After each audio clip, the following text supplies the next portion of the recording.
എക്സാലോജിക്ക് വിവാദത്തിൽ പ്രതിപക്ഷം കൊണ്ടുവന്ന അടിയന്തര പ്രമേയ നോട്ടീസിന് അനുമതിയില്ല. നോട്ടീസ് ചട്ടവിരുദ്ധമെന്നും കോടതിയുടെ പരിഗണനയിലുള്ള വിഷയങ്ങൾ ചർച്ച ചെയ്യാനാകില്ല എന്നും ചട്ടമുദ്ധരിച്ച് സ്പീക്കർ നിലപാടെടുത്തു.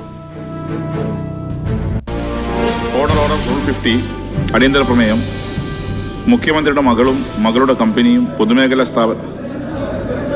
സ്ഥാപനമായ KSIDCക്ക് പങ്കാളിത്തമുള്ള CMRL കമ്പനിയിൽ നിന്നും നൽകാത്ത സേവനങ്ങൾക്ക് പണം കൈപ്പറ്റിയതായി ഇൻകം ടാക്സ് ഇന്ററിം സെൻട്രൽ ബോർഡും ROCയും കണ്ടെത്തിയതായും സീരിയസ് ഫ്രോഡ് ഇൻവെസ്റ്റിഗേഷൻ ഓഫീസിന്റെ അന്വേഷണം നടക്കുന്നതായും പറയപ്പെടുന്ന സാഹചര്യം ചർച്ച ചെയ്യുന്നതിനായി സഭാ നടപടികൾ നിർത്തിവെക്കണമെന്ന പ്രമേയം പരിഗണനയ്ക്കെടുക്കണമെന്നാവശ്യപ്പെട്ട് സർവശ്രീ doctor Mathew കോഴൽനാടൻ, professor Abid Hussain Thangal, Mons Joseph, Anoop Jacob, Mani C Kappan, Shrimati KK Rama ബഹുമാനപ്പെട്ട അംഗങ്ങൾ റൂൾ 50 പ്രകാരം നോട്ടീസ് നൽകിയിട്ടുണ്ട്.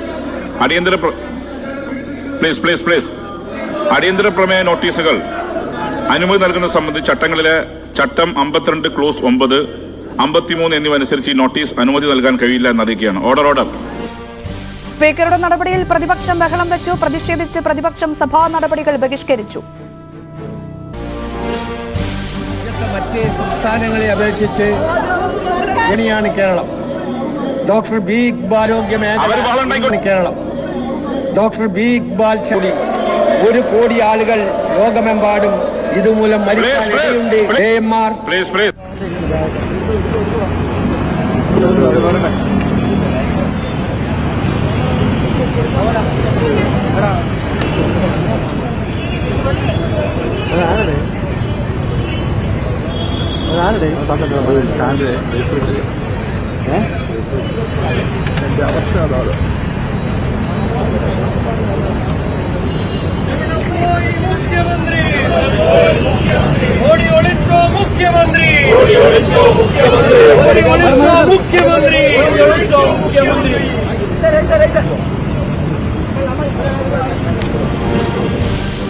എക്സാലോജിക്ക് വിവാദത്തിൽ എത്രയും പെട്ടെന്ന് മുഖ്യമന്ത്രി രാജിവെക്കണമെന്ന് പ്രതിപക്ഷ നേതാവ് ആവശ്യപ്പെട്ടു. അനധികൃതമായി വലിയ തുക മുഖ്യമന്ത്രിയുടെ മകളുടെ അക്കൗണ്ടിലേക്ക് എത്തി.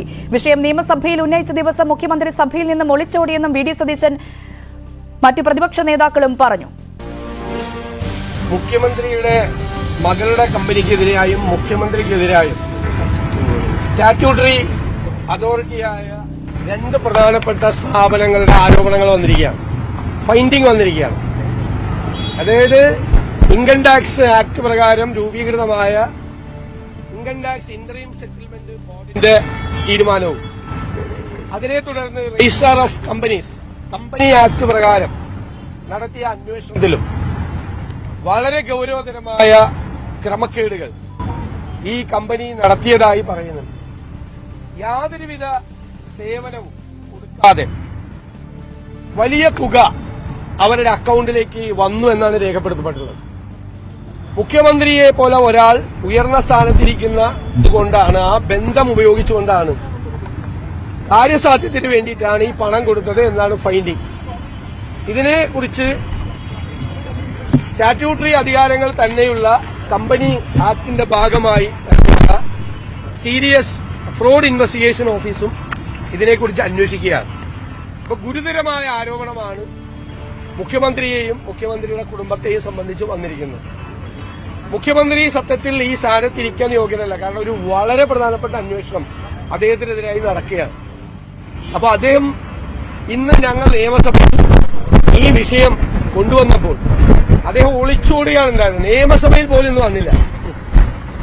മാത്രമല്ല ഭരണകക്ഷി അംഗങ്ങൾ പ്രകോപിതരായി ഈ വിഷയം അവതരിപ്പിക്കാതിരിക്കാൻ മനഃപൂർവ്വമായിട്ടാണ് അവരാണ് ബഹളം ഉണ്ടാക്കിയത്. സത്യത്തിൽ ഇന്നത്തെ സഭാ നടപടികളെ തടസ്സപ്പെടുത്തിയത് ഭരണപക്ഷമാണ്. കാരണം മുഖ്യമന്ത്രിക്കെതിരായി ഒരു വാക്ക് പോലും പറയാൻ പാടില്ല. മുഖ്യമന്ത്രിക്കെതിരായി സംസ്ഥാനത്ത് പ്രതിഷേധം പാടില്ല, തെരുവിൽ പ്രതിഷേധം പാടില്ല, നിയമസഭയിൽ മുഖ്യമന്ത്രിക്കെതിരായി സംസാരിക്കാൻ പാടില്ല. അപ്പൊ പ്രതിപക്ഷത്തിന്റെ എല്ലാ അവകാശങ്ങളെയും റോട്ടിൽ അടിച്ചമർത്തുകയും നിയമസഭയിൽ നിഷേധിക്കപ്പെടുകയും ചെയ്യാം. അതിൽ പ്രതിഷേധിച്ചുകൊണ്ടാണ് ഞങ്ങൾ ഇന്ന് നിയമസഭാ നടപടികൾ ഞങ്ങൾ പൂർണ്ണമായി ഇന്ന് ബഹിഷ്കരിച്ചത്. ഗുരുതരമായ ഈ ആരോപണങ്ങൾ തീർച്ചയായിട്ടും മുഖ്യമന്ത്രി അതിനെക്കുറിച്ച് ഒരു മറുപടിയും പറഞ്ഞില്ല. കഴിഞ്ഞ ദിവസം നയപ്രഖ്യാപന പ്രസംഗത്തിന്റെ മറുപടിയുള്ള ദിവസം ഞാൻ ഈ വിഷയം ഉന്നയിക്കുകയുണ്ടായി. പക്ഷേ മുഖ്യമന്ത്രി ഒരക്ഷരവും പറയാതെ 2 കൈയും പൊക്കിപ്പിടിച്ച് ആ 2 കൈയും പരിശുദ്ധമാണ് എന്നാണ് പറഞ്ഞത്. കഴിഞ്ഞ കുറെ ദിവസങ്ങളായി അദ്ദേഹം നടത്തിക്കൊണ്ടിരിക്കുന്നത് ആർത്തിയെ സംബന്ധിച്ച പ്രഭാഷണങ്ങളാണ്.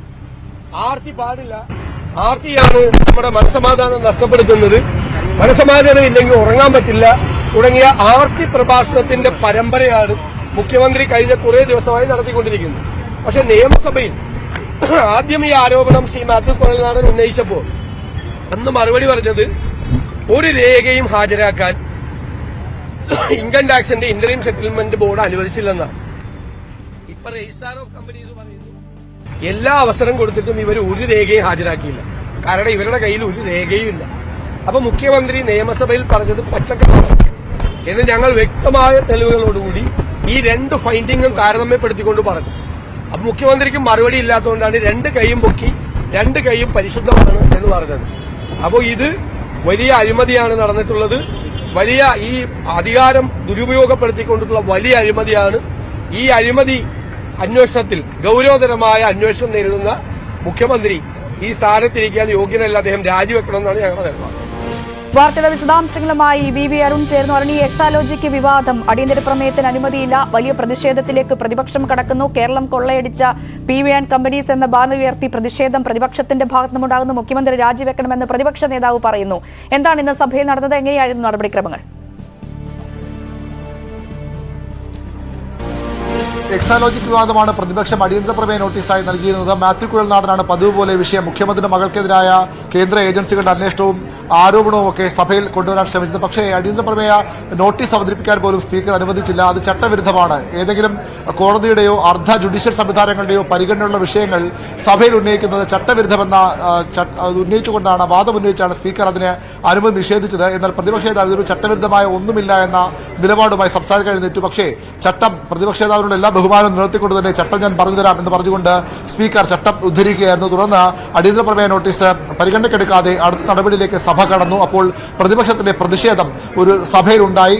പ്രതിപക്ഷ അംഗങ്ങൾ മുദ്രാവാക്യങ്ങളും പ്ലക്കാർഡുകളുമായി സഭയുടെ നടുത്തളത്തിലേക്ക് എത്തി. പക്ഷേ ഏതാണ്ട് 5 മിനിറ്റിന് താഴെ നീണ്ടുന്ന ഒരു പ്രതിഷേധം ഒരു ചട്ടപ്പടി പ്രതിഷേധമായി മാത്രം പ്രതിപക്ഷത്തിന്റെ എക്സാലോജി വിഷയത്തിന്റെ പ്രതിഷേധം മാറിയെന്ന് പറയേണ്ടി വരും. പ്രതിപക്ഷം കുറച്ചു സമയം മുദ്രാവാക്യം മുഴക്കിയും പ്ലക്കാർഡ് ഉയർത്തി പ്ലക്കാർഡിൽ ഗുരുതരമായ ആരോപണങ്ങൾ സർക്കാരിനെതിരെ ഉന്നയിച്ചിരുന്നു. അഴിമതി പ്ലസ് ധൂർത്ത് സമയം പിണറായി സർക്കാർ, മാസപ്പടി മായയല്ല കൊടിയ അഴിമതിയാണ്, ക്യാമറ ഫോൺ മാസപ്പടി അഴിമതി ആരോപണം, അഴിമതിപ്പണം ഒരു പെട്ടിയിലേക്ക്, CPM BJP bhai bhai, Lavalin life കോഴ, കരുവന്നൂർ കുഴൽപ്പണം സ്വർണ്ണക്കടത്ത് മാസപ്പടി, മടിയിൽ കനവില്ലെങ്കിൽ തെളിയിക്കാൻ മടിയെന്ന് നാടിനെ നാണം കെടുത്തി PV കമ്പനി തുടങ്ങിയ കേരളം കൊള്ളയടിച്ച് PV കമ്പനി തുടങ്ങിയ മുഖ്യമന്ത്രിയെ ലക്ഷ്യമിട്ടുള്ള രൂക്ഷ വിമർശനവും പരിഹാസവും ലക്ഷ്യമിട്ടുള്ള ബാനറുകളും പ്ലക്കാർഡുകളും സഭയിൽ ഉയർത്തി പ്രതിപക്ഷം സഭയിൽ നിറങ്ങിപ്പോവുകയായിരുന്നു. പക്ഷേ സഭ സ്തംഭിപ്പിക്കാനോ അല്ലെങ്കിൽ സഭാ നടപടികൾ ഏതും തരത്തിലുള്ള തടസ്സം സൃഷ്ടിക്കാനോ പ്രതിപക്ഷം തയ്യാറായില്ല. പകരം പ്രതിപക്ഷം സഭയ്ക്ക് പുറത്തേക്ക് പോയി മാധ്യമങ്ങളെ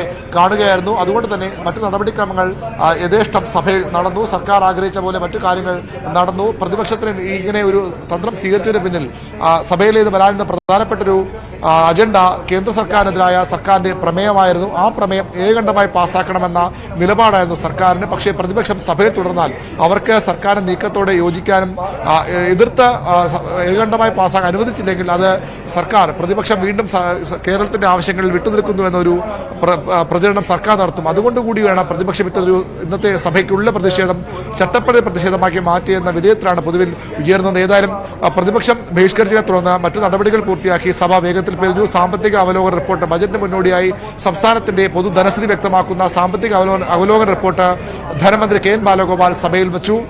കേന്ദ്ര വിരുദ്ധ പ്രമേയം ഫെഡറലിസത്തെ ഇല്ലായ്മ ചെയ്യുന്ന, സംസ്ഥാനത്തെ ശ്വാസം മുട്ടിക്കുന്ന കേന്ദ്ര സർക്കാരിനെ വിമർശിച്ചുകൊണ്ടുള്ള പ്രമേയം സഭയിൽ പ്രതിപക്ഷം ധനമന്ത്രി KN ബാലഗോപാൽ അവതരിപ്പിച്ചു. അത് പൂർണ്ണമായും ആ പ്രമേയത്തെ ഏകണ്ഠമായി പാസ്സാക്കുകയാണെന്നും സ്പീക്കർ വ്യക്തമാക്കി. ഏകണ്ഠമെന്ന് പറയുമ്പോൾ പ്രതിപക്ഷം വിട്ടുനിന്നുകൊണ്ട് ഭരണപക്ഷ അംഗങ്ങൾ ഏകണ്ഠമായി പാസ്സാക്കിയത് മാത്രമേ പറയാൻ കഴിയൂ. പ്രതിപക്ഷം അതിനു മുമ്പ് തന്നെ സഭ വിട്ട് പുറത്തുപോയിരുന്നു. വി അരുണാണ് വാർത്തയുടെ വിശദാംശങ്ങൾ പങ്കുവച്ചത്.